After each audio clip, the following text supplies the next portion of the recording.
as Hillary Clinton and President Obama ramp up their attacks on presumptive Republican nominee Donald Trump, Mr. Trump joins me now on the phone with his reaction. Thanks for being on the program. Hello, Kimberly. All right, so you heard Hillary Clinton. She is ramping up some attacks against you with respect to Atlantic City, New Jersey, your business record. How do you respond? Well, first of all, she just wants to get off the subject of all the lies that she told to the FBI and to everybody else, including the public, because that's a disgrace what happened and what's happening with respect to her. Other people were punished severely, and she wasn't punished at all. And she's really about the big lie. As far as Atlantic City, for years and years I had success. I created thousands and thousands of jobs. I left Atlantic City 7 years ago. I haven't been back for years. I haven't seen it. Most of the hotels, many of the hotels are bankrupt. Caesars is bankrupt. And a lot of problems that the Democratic, if you look at the Democratic Council, they made horrible decisions on the convention center, on the airport. And I saw all these bad decisions. I got out of there. And frankly, as you know, I made a lot of money in Atlantic City. I employed a lot of people in Atlantic City, but I left Atlantic City 7 years ago. And it's sad what's happened to Atlantic City, to be honest with you. Very, very sad to me. Okay, and yesterday you saw President Obama campaigning with Hillary Clinton, also taking the podium with the presidential seal. You mentioned that in your speech last night. Your thoughts on the tag team approach against you? Well, I think it's ridiculous. He ought to be focusing, frankly, on terrorism, where he doesn't even want to use the term radical Islamic terror. He won't use it, and you'll ask him why someday, but he won't use it. And he refuses to use it, which is ridiculous. If you don't use that term, you're not going to solve the problem because you don't know what the problem is. And I don't think he knows what the problem is. And he ought to focus on trade, and he ought to focus on all of these things. And I understand that Crooked Hillary was talking about making products in other countries that I have, where I have very successful companies doing this. That's because they don't even make them in this country, and because other countries devalue their currency so much that our companies can't compete. So we have jobs moving to Mexico. We have jobs moving to all over the world. And our factories that are manufacturing is closing up. Because if you want to order, as an example, I order thousands of television sets. And if you want to order television sets, you can't order television sets in this country because we don't make them anymore. They're made in South Korea and Japan. And you can't, there's very little. If you look at what we make now, it's very little because they've devalued not only China, but countries have devalued their currencies, and they make it impossible for our companies to compete.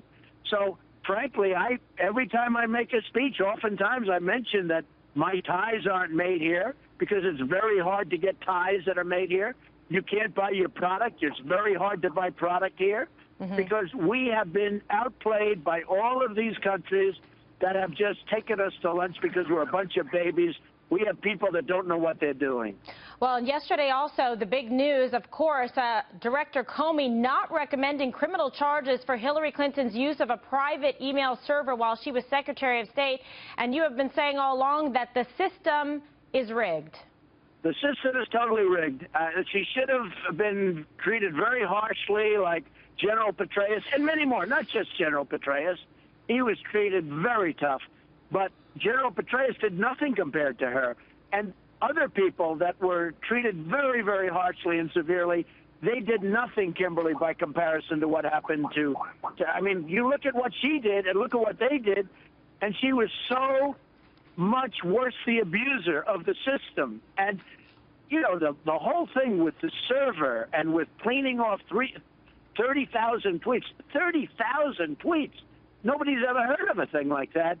And, when he was reading the statement, it kept getting worse and worse and worse. And then he used the word however. And I said, oh, wow, that's amazing. And it's just like her husband having the meeting with the Attorney General. I mean, give me a break. That was on the plane. I've been on tarmacs all my life, Kimberly. It doesn't happen that way. You don't hop into planes. Yes, and I think the whole thing is a disgrace. She's crooked Hillary, and everybody knows it. And I had the opportunity to interview Rudy Giuliani and Michael Mukasey, who was a former AG for President Bush, and both said that the case that Director Comey laid out, specifically with the extreme carelessness, amounts to the gross negligence that would be sufficient for the findings. And in addition, Rudy Giuliani said it would make it virtually impossible for her to gain security clearance and here she is running for commander-in-chief. Your thoughts? Well, I think it's ridiculous. I think that she certainly is not trustworthy. She lies to give her information that's so vital to the country. How can you possibly do it? Her aides are under tremendous suspicion right now, and they're like her. In fact, you know, you look at what's going on with her aides and who the people are that are representing her. I don't see how you could give her confidential and very important information. She's not a trustworthy person. Yes. And by the way, you speak about temperament. She's got a horrendous temperament. She would be a terrible president. She would be an absolute. This would be 4 more years of Obama and probably worse. Okay, and Senator Marco Rubio was just on at the top of this program echoing the sentiments you're suggesting. He believes that the security clearances should be pulled for Huma Abedin, Cheryl Mills, and others of her staff because of the evidence that was brought forward. Just get your quick thoughts if you agree with that. Well, I agree with Marco 100% because, you know, these people are not trustworthy. You look at what they've done, you look at where they've been, you look at what's taken place over the last number of years with the servers and everything else. You can't give them confidential and very vital information. Certainly. Okay. I want to ask you this, because there's a lot of discussion, of course, with the convention coming up, a lot of speculation mounting about your potential running mate.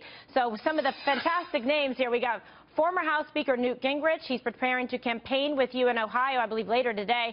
Also, Fox confirming that Senator Bob Corker has withdrawn from further consideration, but also stating that he remains an advisor and working closely with your campaign. Also reports that Iowa Senator Joni Ernst was being considered, but perhaps no longer in the running, saying that she's focused on Iowa and the Senate.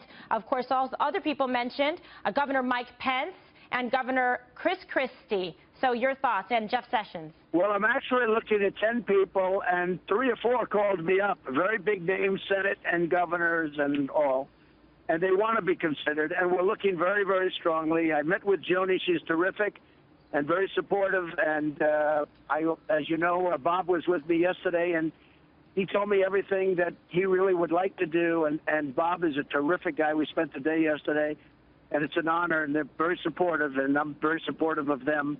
I'll be seeing Newt later on, and Newt is Newt, you know, great guy, tough and smart, and just a fantastic guy. So Newt's still in the running, obviously, yes? We have about 10 people, some names that haven't surfaced yet, who have actually called me. You know, we're leading now in the polls. We're leading in the Rasmussen poll, which just came out. We're up by 4 points, and a lot of people are calling me that you wouldn't even think about. They want to have their name thrown into the hat, and we're going to look at some people. So we have a lot of interest in it, believe me. And Governor Mike Pence also still in the running? Oh, he's a great guy. Mike is a great guy. And any thought about getting a general involved to be your potential VP? Have you considered that? Well, I like the generals. I like the concept of the generals. We're thinking about, actually, there are 2 of them that are under consideration. We really were looking to go more the political route in terms of getting legislation passed, which is what they do. And I think, frankly, we don't want to do the executive orders like Obama's been doing. He just sits down, signs executive orders all day long. That's not the way it's supposed to work. So I've really been thinking more in terms of the politicians, but we're looking at 2 generals. Okay, and I've heard General Flynn's name mentioned amongst that group. But let's talk a little bit for a second about Governor Chris Christie. I know that he has been with you from the beginning, coming out in strong support of your candidacy and of unifying the Republican Party. He's been working behind the scenes. Is he also still in consideration? Certainly he is. He's a great guy. He's a friend of mine. As soon as he got out of the race, he called and he said, you have a movement going on. I've never seen anything like it. And, you know, like last night, I was in North Carolina. We had thousands of people there. By the way, far more than Hillary had. And we had thousands of people standing outside that couldn't even get into the arena, to the theater. And today we're going to Cincinnati, Ohio. And I hear the crowd is massive. It's just massive what's going on. And, you know, it's getting bigger and bigger all the time. And it's just, it is a movement. And Chris called me and he said, what you've got going is a movement. And by the way, Ben Carson is somebody who's so special. He's another one. He called up and he said, what you've got going on is a movement and I want to be a part of it. And these are great people and they were there from the beginning. But we are looking at Chris. And Ben, by the way, has been so helpful in so many other ways, especially with, as you know, I won the evangelical support, but Yes. Ben is so loved by the evangelicals, and we're doing great in that respect, too. Okay, and another name, Tom Cotton, has also been brought up as well as someone to consider. Mr. Trump, want to tell you thank you so much for joining us on The Real Story today. Pleasure to have you on the program. Thank you for making the time. Thank you. Thank you very much, Kimberly. All Appreciate right. it. Thank you.